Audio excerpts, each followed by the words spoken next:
반드시 합격하실 겁니다.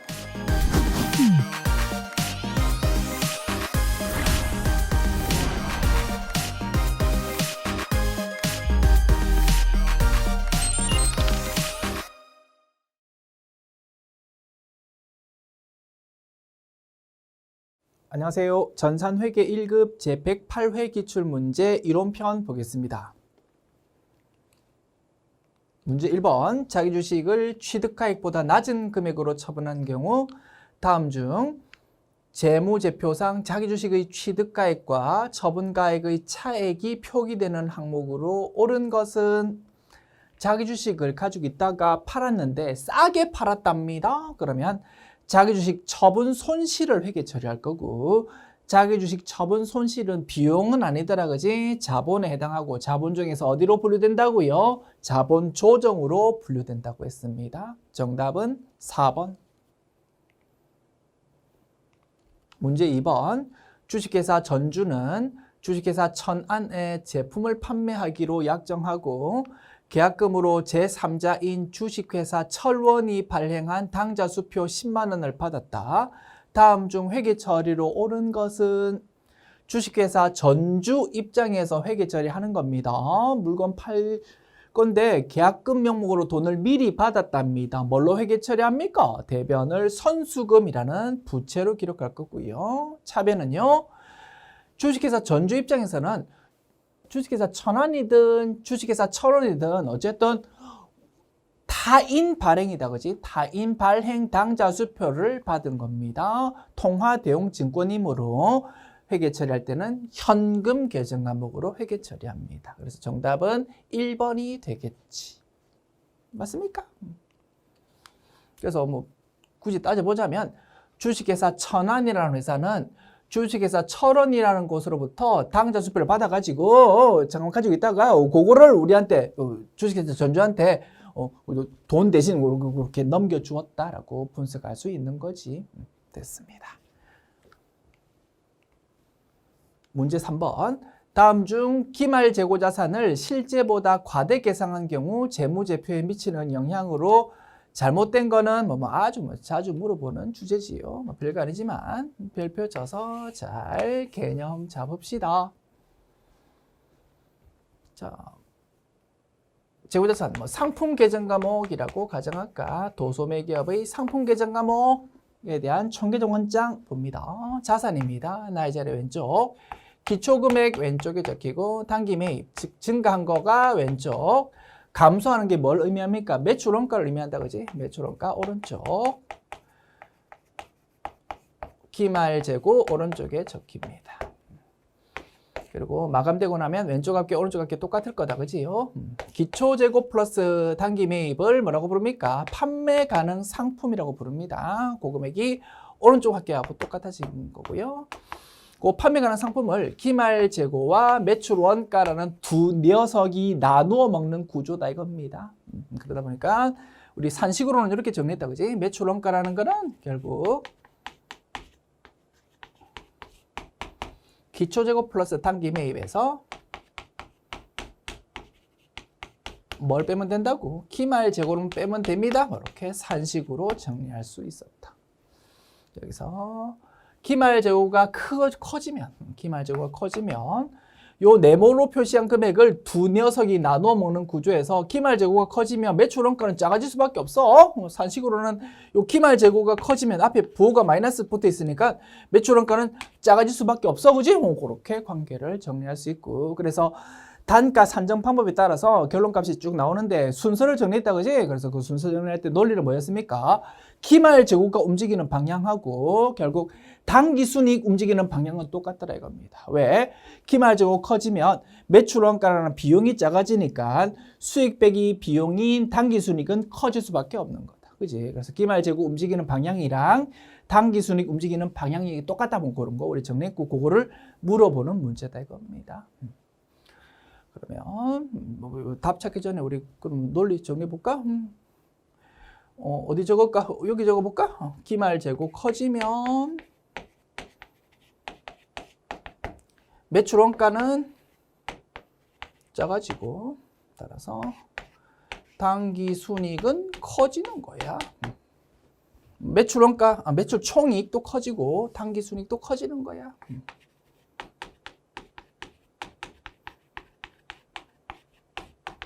단기 순이익도 커지는 거야. 이렇게 정리할 수 있고, 뭐 특이하게도 지문에서 자본에 대해서도 언급했네. 뭐 전혀 어렵지 않아. 단기 순이익은 그대로 영향이 자본으로 간다, 그지? 기초 자본 플러스 단기 순이익은 기말 자본이라는 관계가 성립하니까 단기 순이익 커지면 기말 자본은 자연스럽게 커지는 거야. 그러면 여기 적을까? 자본 커진다. 이렇게 관계 정리할 수 있고, 분석까지 한번 해볼까? 분석 요렇게 하자. 재무상태표 구성요소, 자산, 부채, 자본으로 요 분석이 맞는지 확인까지 할 수 있어. 자, 요 자산이잖아, 그지? 자산이 커지면 부채는 등장한 적 없어. 자본은 커질 수밖에 없어. 그래야 왼쪽 합계, 오른쪽 합계는 똑같다 이겁니다. 맞지요? 그래서 요 분석에 대해서 당연하겠지만 확인까지 한번 해 보았습니다. 자, 틀린 거 찾으랍니다. 자산이 실제보다 과대계상인데 똑같은 말이다, 그지? 기말 재고를 실제보다 과대계상하면 자산이 커지는 거지. 맞고. 그다음에 자본 총계가 자본이 커진다, 그지? 그런데 작아진다고 했으니까 2번이 틀린 내용이네. 정답은 2번 되겠습니다. 3번 매출 총이익이 커집니다. 매출원가는 작아집니다. 맞습니다. 그래서 틀린 내용은 2번이다. 됐지요? 우리가 잘 알고 있는 이 관계를 좀 변형해가지고 자본까지 등장시켜서 문제를 만들어 본 거네. 됐습니다. 지울게요. 문제 4번. 다음 중 일반 기업회계 기준상 무형자산의 상각에 관한 내용으로 옳지 않은 것은 1번. 무형자산의 상각 방법은 정액법, 체감잔액법 등 합리적인 방법을 적용할 수 있고 합리적인 방법을 정할 수 없다면 정액법 적용하십시오. 맞겠지, 그지? 2번. 내부적으로 창출한 영업권은 원가의 신뢰성 문제로 인해서 자산으로 인정 안 된다. 그지? 3번. 무형자산의 상각기간은 독점적, 배타적 권리를 부여하고 있는 관계 법령이나 계약에 정해진 경우에도 20년 초과할 수 없다. 틀렸다, 그지요? 우리가 알고 있는 문구를 좀 변형해가지고 지문으로 만들어 보았네. 독점적, 배타적 권리를 보장하는 법령이나 또는 계약이 있다면 그거에 따라서 권리를 우리는 확보할 수 있잖아, 그지? 그런데 만약에 그런 게 따로 없다면 20년 초과할 수 없다고 했습니다. 그런데 정해진 경우에도라고 했으면 20년 초과할 수도 있겠지 뭐. 맞습니까? 그래서 3번 지문이 틀린 지문이다. 별거 아니지요? 우리가 알고 있는 내용을 약간 변형해서 지문 만들어 본 거다. 그래서 틀린 거는 3번 되겠고, 4번 무형자산 잔존 가치는 0인 거를 원칙으로 한다, 그지? 그런데 뭐 예외도 뭐 있긴 있겠지 뭐. 됐습니다. 그래서 틀린 지문은 3번.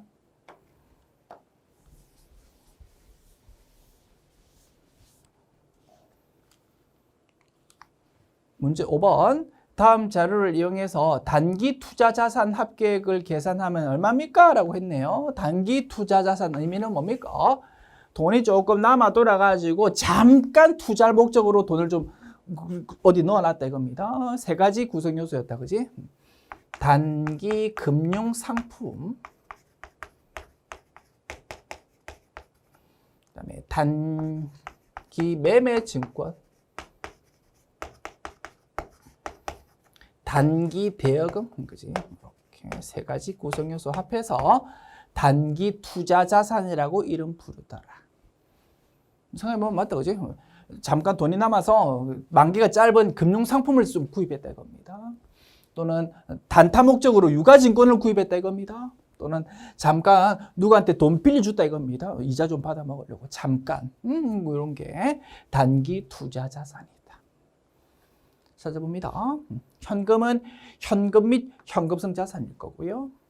1년 만기 정기예금, 정기예금이라는 금융상품인데 1년 만기는 단기 금융상품입니다. 다만 요런 금융상품을 취득했는데 취득 당시로부터 따져볼 때 만기가 취득일로부터 3개월 이내라면 그거는 현금성 자산으로 분류한다, 그지? 그런데 뭐 그런 특별한 언급 없으니까 그냥 단기 금융상품 맞구나라고 판단할 수 있고 요거 맞습니다. 단기밀증권 맞지? 당좌예금은 요금을 예금으로써 현금 및 현금성 자산으로 분류된다. 우편한 증서 통화대웅증권으로서 현금 및 현금성 자산으로 분류된다. 외상매출금은 받으론 플러스 외상매출금 뭐라고 부릅니까? 매출채권이라는 이름으로 외부 보고용 재무상태표에 보고된다, 그지? 그래서 단기 투자 자산에 해당하는 건 only 2개밖에 없네요. 700만 원이 정답 되겠습니다.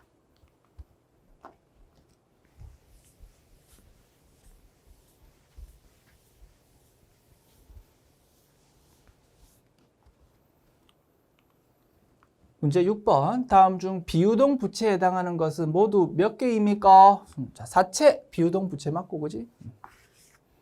퇴직급여 충당 부채 비유동 부채 맞고, 그지? 유동성 장기 부채는 유동 부채다, 그지? 선수금도 유동 부채다, 그지? 그래서 비유동 부채에 해당하는 거는 원래 2개다, 그지? 정답은 2번.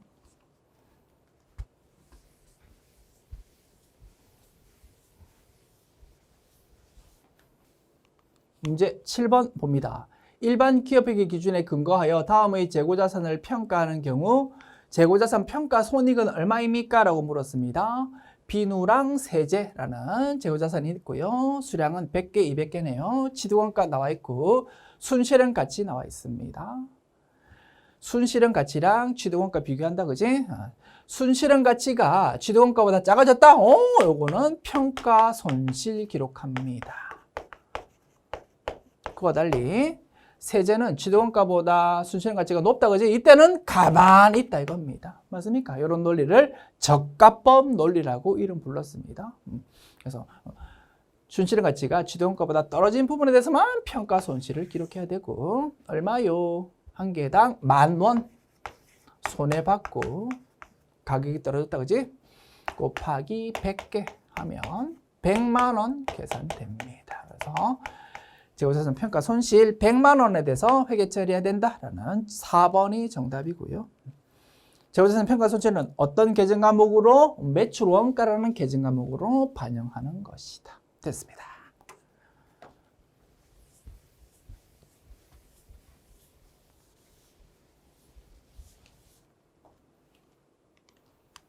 문제 8번. 다음 중 수익의 인식에 대한 설명으로 가장 옳은 것은 1번 시용 판매의 경우 수익의 인식은 구매자의 구매의사 표시일이다. 맞다, 그지요? 한 달 써보시고 마음에 안 들면 반품하십시오 라는 조건으로 물건 팔았답니다. 이런 거를 시용 판매라고 이름 부르고 언제 우리를 매출 인식합니까? 한 달이 지나도록 소비자가 우리한테 반품을 안 한다고 그러면 이제 한 달 그 되는 날 우리는 수익 인식하는 겁니다. 이런 거를 우리 기업의 기준에서는 구매자가 구매 의사 표시하는 날 뭐 이렇게 표현하고 있다 이겁니다. 1번이 맞는 거고요. 정답은 1번. 2, 3, 4 확인합니다. 2번 예약 판매 계약의 경우 우리 기업회계 기준에서는 예약 매출이라는 용어 쓰고 있습니다. 무슨 뜻입니까? 주문 받아가지고 작업 시작한다 이겁니다. 제일 대표적인 거 뭐 도급 공사, 아파트 분양, 뭐 대형 선박 제작 뭐 이런 것들이 되겠습니다. 예약 매출. 그런 경우 수익 어떻게 인식합니까? 진행 기준으로 인식한다고 했습니다. 이때 수익 인식은 자산의 건설이 완료되어 소비자한테 인도하는 시점이다. 아니다 이거지? 건설 현황에 따라서 따박따박 수익을 건설 작업 진행 정도에 따라서 진행 기준에 따라서 수익을 인식해야 된다. 2번 틀렸고요.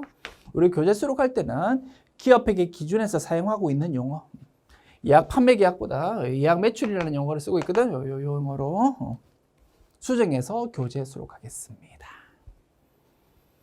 3번 할부 판매 언제 수익 인식합니까? 물건 넘겨주는 날. 그런데 항상 소비자로부터 돈 받는 날 수익 인식한다 이렇게 했으니까 틀린 지문이다.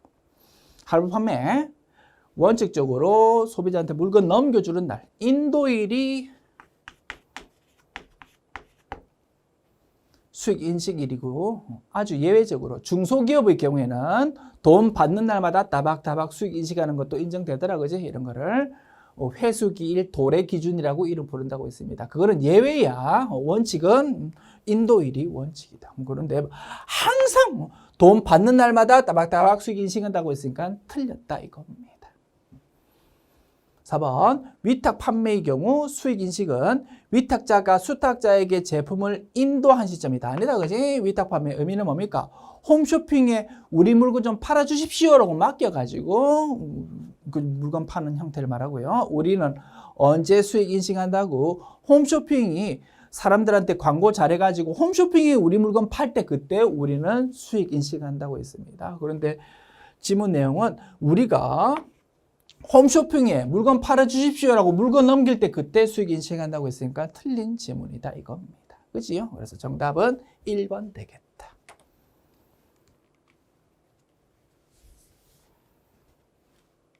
문제 9번.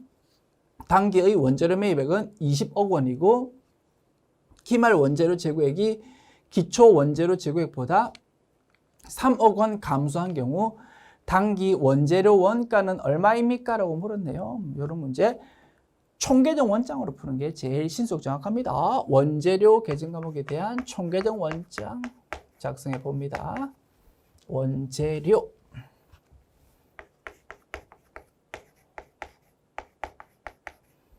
자산이다, 그지? 나의 자리 왼쪽입니다. 기초금액 단기 매입 단기 구입이지, 그지?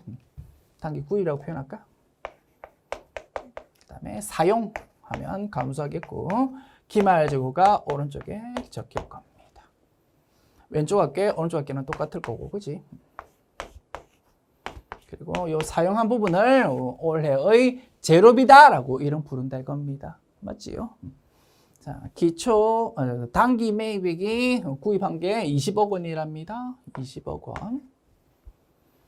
그 다음에 기초 원재료, 기말 원재료가 기초 원재료보다 3억 원 작아졌다, 뭐 이런 식으로 자료 제시 많이 되는데 어떻게 하자고 했습니까? 기초 또는 기말 둘 중에 한 개를 0으로 금액 채워 넣으면 된다고 했습니다.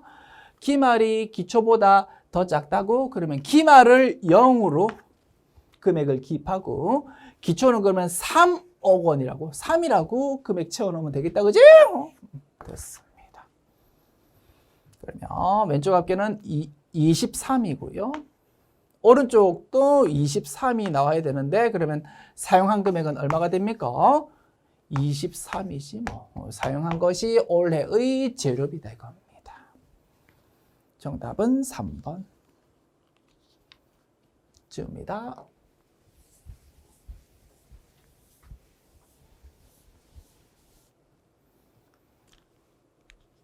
문제 10번. 다음 중 제조원가 명세서의 구성요소로 옳은 거를 모두 골라보십시오. 제조원가 명세서에서 기재되는 내용은 재료비, 노무비, 경비라는 내용. 그래서 그거 세 개 합한 걸 뭐라고? 단기 총 제조원가라고 부릅니다. 그리고 기초 제공품, 기말 제공품 고려해서 뽑아낼 수 있는 게 뭐라고? 단기 제품 제조원가였습니다. 그게 단기 제품 제조원가가 제조원가 명세서의 결론값이었다. 됐습니다. 거기까지가 요 보고서에 표시가 되고 주의할 점, 매출 원가 그리고 기초 제품, 기말 제품이라는 거는 요 서식에서 볼 수 없고 손익계산서에서 표시가 되고 있다 이겁니다. 됐지요? 자, 기초 제공품, 그다음에 기말 원재료 재고액 뭐 이런 거를 통해서 재료비를 뽑아낼 거다. 그다음에 기말 제품 이런 건 안 들어간다. 단기 제품 제조원가가 요 보고서의 결론값이다. 그다음에 단기 총 제조 비용 맞지? 단기 총 제조 원가를 단기 총 제조 비용이라고도 표시합니다. 이름 부릅니다. 표시된다. 그래서 제조원가 명세서에서 표시되는 거를 전부 찾으십시오라고 했으니까 가, 나, 라, 마라고 해야 되겠고 정답은 4번 되겠습니다. 아시겠지요?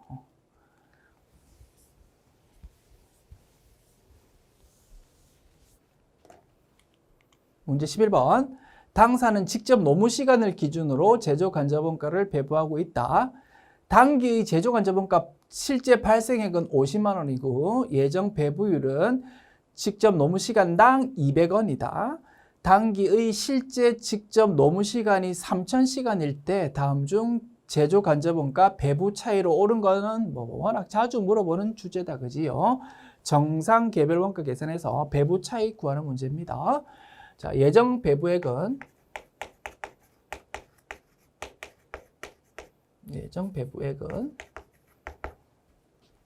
예정 배부율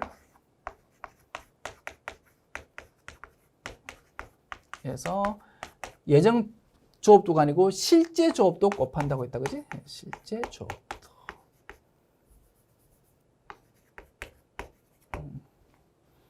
계산해 봅니다. 예정 배부율이 직접 노무 시간당 200원.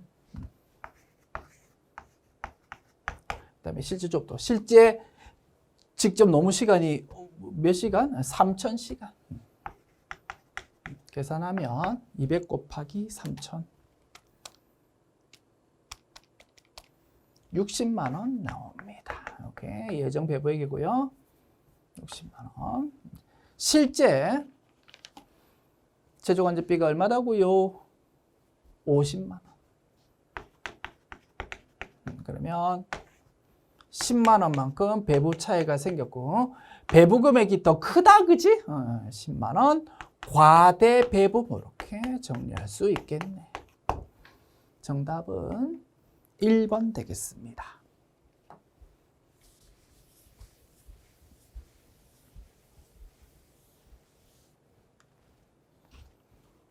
문제 12번. 다음 중 종합원가 계산에 대한 설명으로 옳지 않은 거는 1번.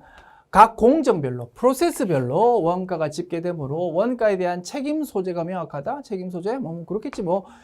프로세스별로, 파이프라인별로 딱딱 원가 집계되니까 A 파이프라인에서 뭔가 원가가 많이 쓸데없이 좀 많이 발생하면 A 파이프라인 책임자한테 책임 물으면 되겠다. 뭐 그런 의미겠다. 2번. 일반적으로 원가를 재료 원가와 가공 원가로 구분해서 원가 계산하더라. 그지? 왜? 재료비와 가공비가 투입 시점이 서로 다르기 때문에 완성품 화산량을 재료비 따로, 가공비 따로 이렇게 계산했다. 3번. 기말 제공품이 존재 안 하면 평균법과 선의손질법 결과는 똑같다. 뭐 이런 거 틀렸다. 그지?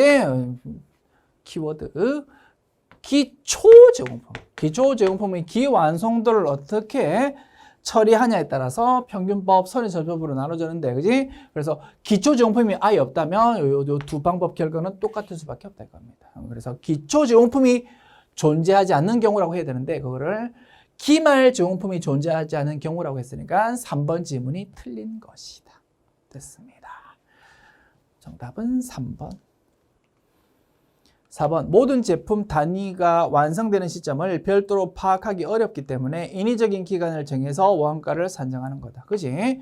똑같은 물건을 파이프라인 또는 컨베이어 벨트를 통해서 쭉쭉쭉쭉쭉 뽑아내고 있습니다. 엄청 대량 생산하고 있다고. 거기에 대해서 물건 한 개 한 개마다 원가 추적할 수 없기 때문에 어떻게 파이프라인 또는 컨베이어 벨트 단위로 원가 집계한다 이겁니다. 그리고 자, 인위적으로 기간을 끊을 수밖에 없어. 그래서 올해 1월 1일부터 올해 12월 31일까지 요거 하나의 기간에 대해서 이제 원가 파악한다고. 그 기간 동안 파이프라인 또는 컨베이어 벨트를 완전히 통과하면 그거는 제품이고 12월 31일 현재 파이프라인 안에 아직 있다고 그거는 제공품이다 이겁니다. 그래서 1년 동안 파이프라인에 지출된 원가를 일단 파악한 다음에 파이프라인 또는 컨베이어 벨트별로 원가 집계한 다음에 그걸 인위적 기간을 끊어가지고 제공품과 제품으로 나누는 것이 결국 종합 원가 계산인 거다 이겁니다. 오케이. 그래서 4번도 맞는 거고 정답은 3번 됐습니다.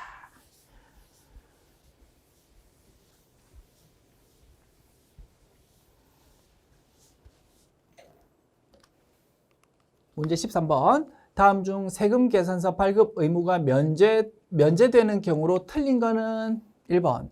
간주 임대료 뭐 이런 거 인위적으로 과세 표준을 계산하도록 하는 개념이다 보니까 세금 계산 발급할 수가 없었어. 그지? 사업상 증여. 그지? 판매 목적 타사업장 반출을 제외한 재화의 간중어급 내용들은 그 성격상 세금 계산 발급할 수가 없었다. 그지? 그래서 삽선승여 또는 폐업시 잔존제 이런 것들 전부 세형연습 발급 의무 면제였습니다. 그러면 정답은 3번이겠네. 구매 확인서에 의해서 공급하는 재화 이런 거는 영세로 적용되지만 직수출은 뭡니까? 거래 상대방이 우리나라 한글 모르는 외국 법인이다, 외국 회사다, 그지? 그러다 보니까 세형연습 발급 의무 면제인데 그와 달리 내역시용장 구매 확인서에 의해서 재화 공급하는 거는 물건 파는 사람, 물건 구입하는 사람 모두 국내 사업자입니다. 당연히 영세율 적용되더라도 영세율 세형연설을 반드시 발급해야 된다 이겁니다. 맞지요? 그래서 정답은 3번 되겠다.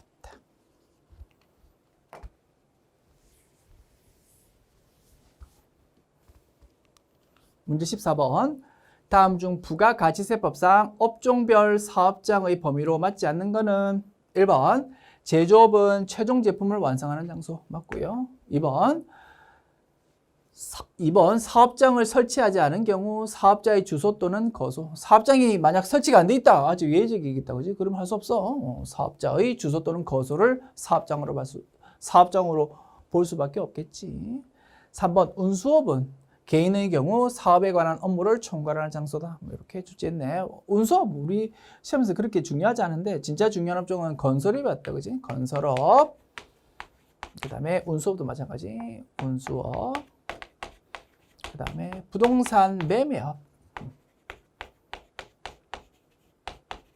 이런 업종들은 어디가 사업장이라고? 법인 등기부상 소재지.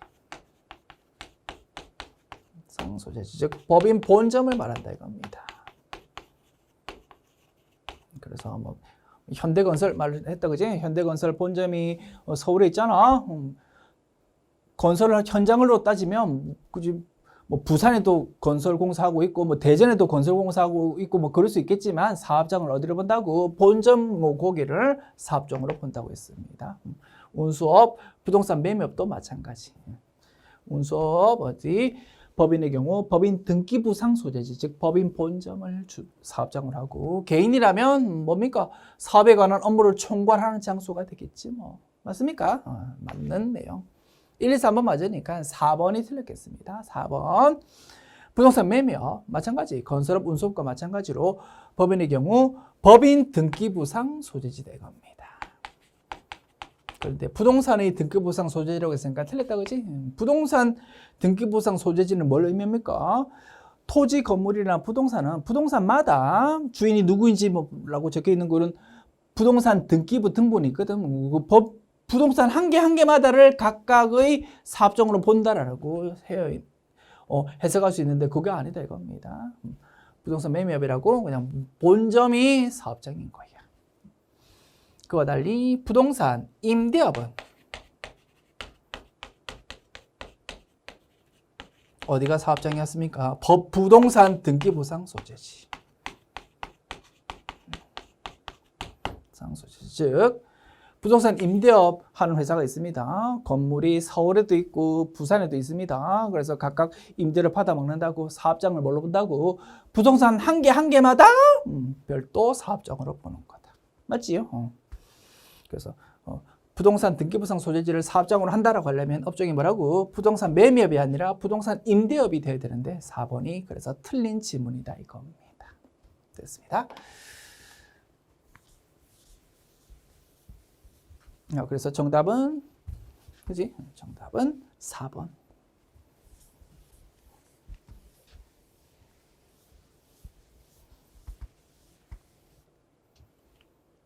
문제 15번. 다음 중 부가가치세에 대한 설명으로 옳지 않은 거는 1번. 법률상 면세 대상으로 열거된 것을 제외한 모든 재화나 용역의 소비 행위에 대해서 과세한다. 그렇지요. 면세로 열거된 것 빼고는 전부 다 과세된다 이겁니다. 이런 거를 우리는 일반 소비세라고 이름 불렀다 그지? 소비하는 물건에 대해서 전부 다 과세된다. 면세라고 언급된 것 빼고는 전부 다 그냥 과세된다 이거지. 2번 납세 의무자는 개인 사업자나 영리법인으로 한정되어 있다. 틀렸다 그지요? 납세 의무자인 사업자라는 것은 영리인지 비영리인지 따지지 않는다고 했습니다. 그런데 영리법인만 뭐 납세 의무자다라고 했으니까 2번이 틀렸다. 3, 4 확인할게요. 3번 매출세액에서 매입세액을 차감해서 납부세액을 계산한다. 그지? 그리고 매출세액보다 매입세액이 더 크다면 이제 돌려받아야 될 겁니다. 그거를 환급세액이라고 이름 부르겠지 뭐. 그다음 납세 의무자는 재화 또는 용역을 공급하는 사업자인데 그 세금을 부담하는 담세자는 최종 소비자더라. 그지? 그런 특성을 간접세라고 이름 불렀습니다.